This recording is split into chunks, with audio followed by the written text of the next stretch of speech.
অনেকটাই দূর হয়েছে। কেন? মানুষ তো মৃত্যুবরণ করবেই।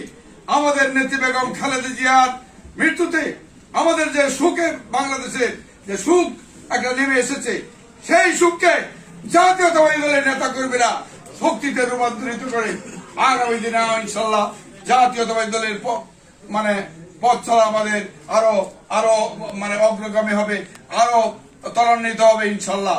আমি বলতে চাই বন্ধুরা, আমার ভাইয়ের আমার, আজকে আমি বক্তব্য রাখবো না। শুধু আমাদের নেত্রী দেশনেত্রী বেগম খালেদা জিয়ার যে অসমাপ্ত কাজগুলো আছে, আমাদের ভারপ্রাপ্ত চেয়ারম্যান জনাব তারেক রহমান আজকে যে আমাদেরকে 31 দফা কর্মসূচি দিয়েছেন, এই 31 দফা কর্মসূচির মধ্যেই আমাদের নেত্রী বেগম খালেদা জিয়ার কর্মকাণ্ড আছে ইনশাল্লাহ।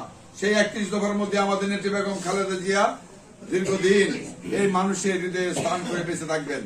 দীর্ঘদিন মানুষের হৃদয়ের মধ্যে যে স্থান করে নিয়েছেন আমাদের নেত্রী বেগম খালেদা জিয়া বাংলাদেশের মানুষের মধ্যে বেঁচে থাকবেন ইনশাল্লাহ।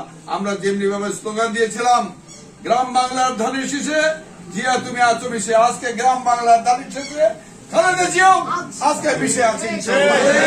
বন্ধুরা আমার, আমি বক্তৃতা আরম্ভ করবো না। আমার নেতৃবৃন্দরা শুধু শীতের মধ্যে অনেক দূর দূরান্ত থেকে আমার প্রিয় সহকর্মী যুবদলের নেতৃবৃন্দরা এসেছেন, ইউনিয়ন পর্যায় থেকে এসেছেন। আমরা বক্তব্য না